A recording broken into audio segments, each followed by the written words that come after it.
An event to mark Milad-un-Nabi organised by the Colombo Municipal Council was held in Colombo with community leaders, council members and residents.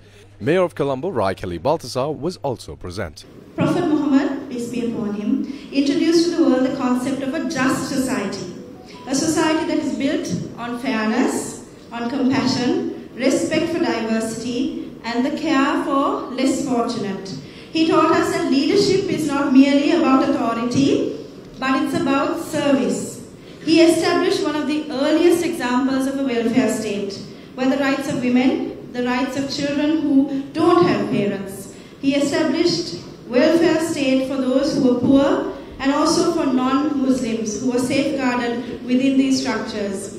In his vision, justice was not limited to one community, but extended to all.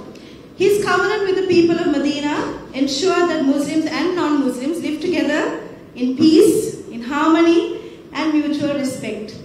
This is a very important reminder for all of us here in Colombo City. Our great city is home to people of many faiths and of many communities. Yet, we live side by side, respecting each other's beliefs, cultures and traditions. This harmony is a reflection of the spirit of the Prophet's message. Colombo can indeed be shown as an example of how the teaching of Prophet Muhammad, peace be upon him, can inspire coexistence, can inspire compassion, and can inspire social justice.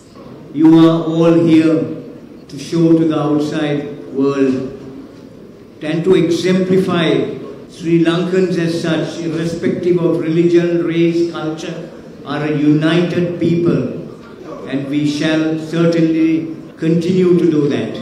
Your presence here is a living testimony, testament to the spirit of coexistence and the solidarity that enriches our beloved land, Sri Lanka. Today being the birth of the Prophet Sallallahu Alaihi Wasallam, let us reflect on his teachings when it came to living in a multicultural, multipluralistic society. The Prophet Sallallahu Alaihi Wasallam was called Rahmatul Alameen, a mercy to all mankind, not only to Muslims. He was a mercy to all mankind. The event concluded with cultural performances and prayers, uniting attendees in a spirit of reflection and gratitude.